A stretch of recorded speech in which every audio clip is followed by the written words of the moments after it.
প্রিয় পঞ্চম শ্রেণী ছাত্রছাত্রীরা, আর মাত্র কয়েকদিন পর তোমাদের সেকেন্ড ইউনিট টেস্ট পরীক্ষা। তাই তোমাদের পরীক্ষায় চূড়ান্ত সফলতা অর্জনের জন্য আজ আলোচনা করব পরিবেশ সাবজেক্টের অতীব গুরুত্বপূর্ণ একটি কোয়েশ্চেন পেপার নিয়ে। তাই ভিডিওটি প্রথম থেকে শেষ পর্যন্ত দেখো, কেননা এই কোয়েশ্চেন পেপার থেকে বেশিরভাগ প্রশ্ন তোমাদের পরীক্ষায় হুবহু কমন আসবেই। শুরু করছি আজকের আলোচনা। দ্বিতীয় পর্যায়ক্রমিক মূল্যায়ন 2026, ক্লাস 5, বিষয় পরিবেশ। পূর্ণমান 30, সময় 1 ঘন্টা।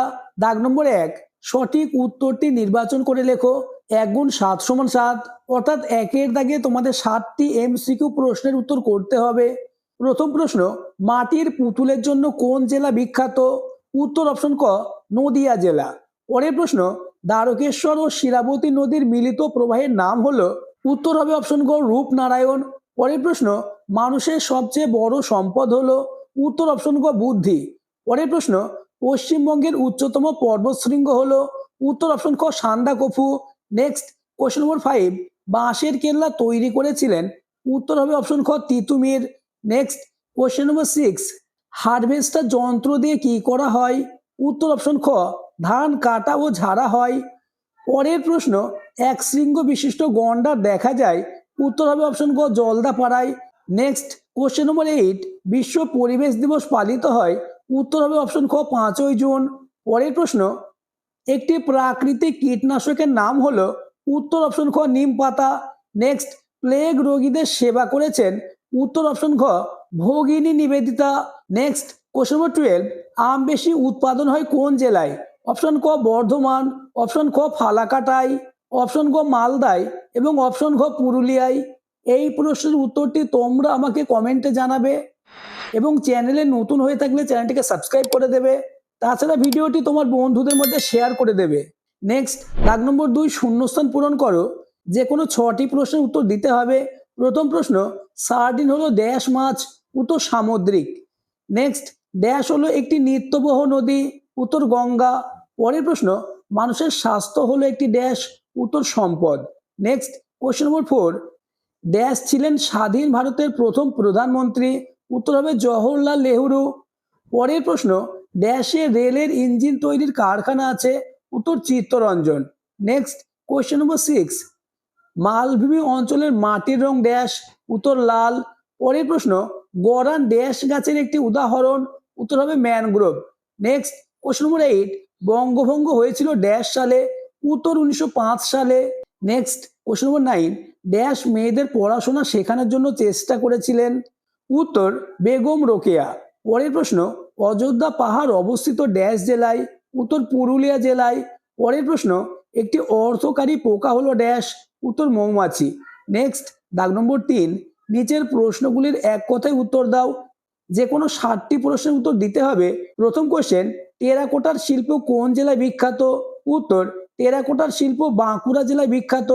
আলোচিত প্রতিটি প্রশ্ন মোস্ট ইম্পর্টেন্ট, কেননা আমি তোমাদের জন্য সব থেকে বাছাই করা এমন প্রশ্নই দিয়েছি যে প্রশ্নগুলি থেকেই তোমাদের পরীক্ষায় কমন আসবে। তাই পরিবেশ সাবজেক্টে 30-এ 30 পেতে চাইলে প্রতিটি প্রশ্নের উত্তর আজ থেকেই মুখস্থ করতে শুরু করে দাও। পরের প্রশ্ন, কোশ্চেন নম্বর 2, রেশম কীট পালনের জন্য কোন গাছ ব্যবহার করা হয়? উত্তর তুঁত গাছ। নেক্সট, দুজন বাঙালি বিজ্ঞানীর নাম লেখো। উত্তর, দুজন বিশিষ্ট বাঙালি বিজ্ঞানী হলেন নাম্বার 1 আচার্য জগদীশ চন্দ্র বসু এবং নাম্বার 2 আচার্য প্রফুল্ল চন্দ্র রায়। পরের প্রশ্ন, ধাপ চাষ কাকে বলে? উত্তর, পাহাড়ি অঞ্চলে সিঁড়ির মতো ধাপে ধাপে জমি তৈরি করে যে চাষ করা হয় তাকে ধাপ চাষ বলে। পরের প্রশ্ন, বর্ধমান জেলার দুটি বিখ্যাত মিষ্টির নাম লেখো।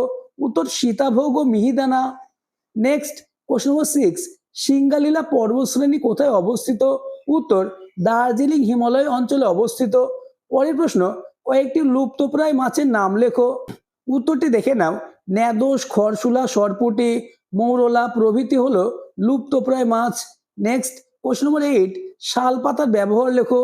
উত্তর, শাল পাতা দিয়ে থালা ও বাটি তৈরি হয়। পরের প্রশ্ন, আমন ধান কোন সময়ে চাষ করা হয়? উত্তর, আমন ধান বর্ষাকালে চাষ করা হয়।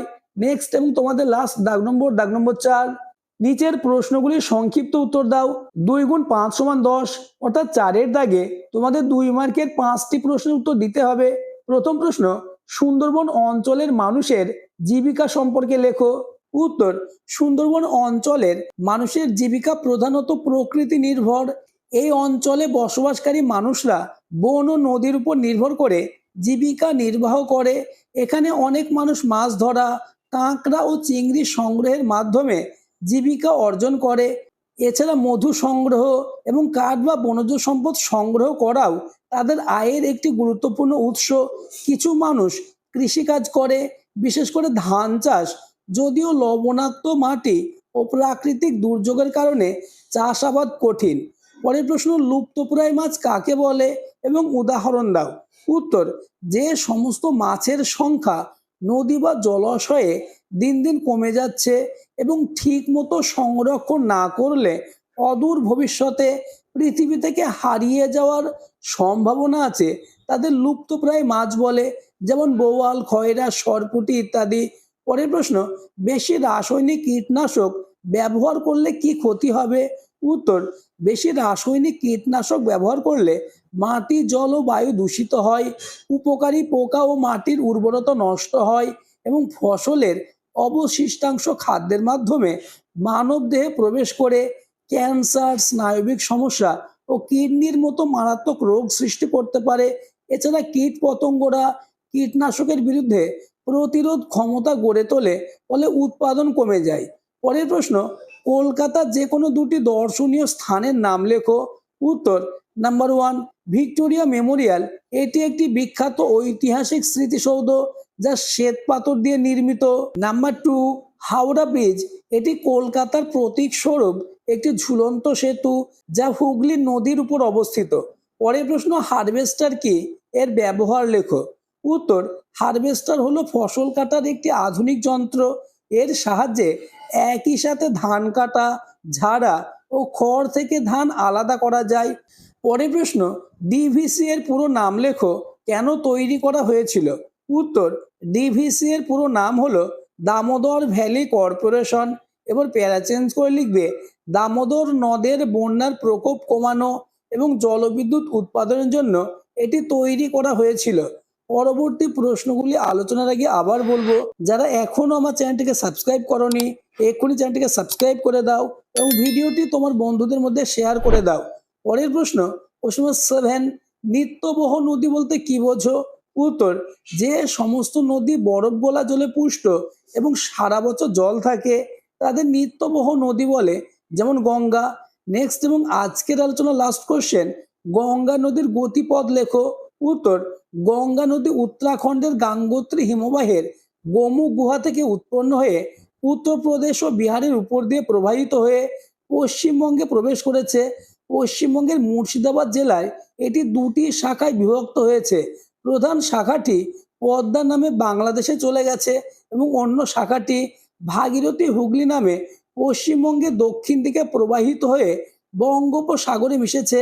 আজকের আলোচনা এই পর্যন্ত। এমন প্রশ্নই তোমাদের সেকেন্ড ইউনিট টেস্ট পরীক্ষায় থাকবে, তাই পরিবেশ সাবজেক্টে 30-এ 30 পেতে চাইলে প্রতিটি প্রশ্নের উত্তর তোমরা মুখস্থ করে নাও আর চ্যানেলটিকে সাবস্ক্রাইব করে পাশের বেল আইকনটি প্রেস করে নোটিফিকেশন অল করে দাও।